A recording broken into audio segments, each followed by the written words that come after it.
ஸ்நாக்ஸுக்கு சாஃப்டாக ஹெல்த்தியாக பூர்ண கொழுக்கட்டை செய்ய போகிறோம். அதுவும் வெறும் 15 நிமிஷத்துலங்க.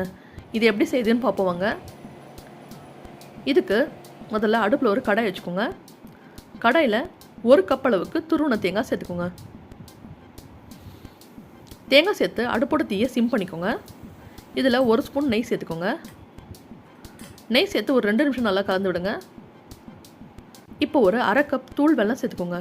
தூள் வெல்லம்னு கேட்டிங்கன்னா கடையில் கிடைக்குங்க. இதில் மண் தூசுலாம் இருக்காதுங்க, அப்படியே சேர்த்துக்கலாம். கொஞ்சமாக ஏலக்காய் பொடி சேர்த்துக்கோங்க. இன்னும் ஒரு 2 நிமிஷம் இது நல்லா கலந்து விடுங்க. இந்த தேங்காயோட கலர் மாதிரி இது நல்லா கெட்டியாகி ஒரு பூர்ண பதத்துக்கு வந்துடும். இப்போ இந்த கேஸ் ஆஃப் பண்ணிடலாம். இப்போது கொழுக்கட்டைக்கு மாவு தயார் பண்ணிக்கலாம். அடுப்பில் ஒரு கடாய் வச்சுக்கோங்க. கடாயில் 1 கப் அளவு தண்ணி சேர்த்துக்கோங்க. இதில் 1/2 ஸ்பூன் உப்பு, 1 ஸ்பூன் நெய் சேர்த்துக்கோங்க.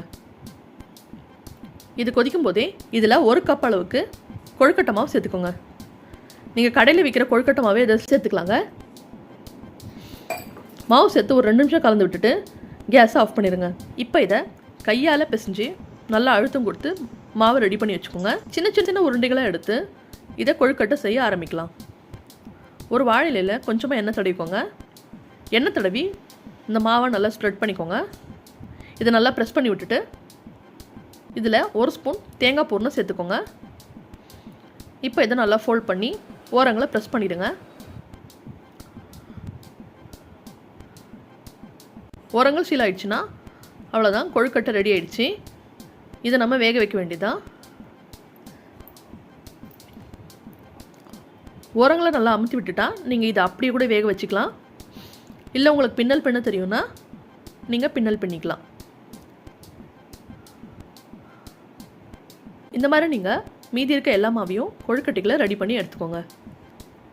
இப்போ இதை வேக வச்சுக்கலாம். இதை வேக வைக்க அடுப்பில் ஒரு இட்லி பாத்திரம் வச்சுக்கோங்க. அதில் கொஞ்சமாக அடியில் தண்ணி சேர்த்துட்டு வாழை வச்சு இந்த மாதிரி கொழுக்கட்டைகளை அடிக்கிக்கோங்க. வாழை வைக்கிறதுனால இதோட ஃப்ளேவர் நல்லாயிருக்கும். இப்போ இதை ஒரு மூடி போட்டு ஒரு 7லேருந்து 10 நிமிஷம் வேக வைக்கலாம். இது வெந்துருச்சுங்க. இப்போ இதை திறந்து பார்க்கலாம். இந்த மாதிரி ஒரு கண்ணாடி பதம் வந்துடுச்சுன்னா அது ரெடி ஆகிடுச்சுன்னு அர்த்தம்.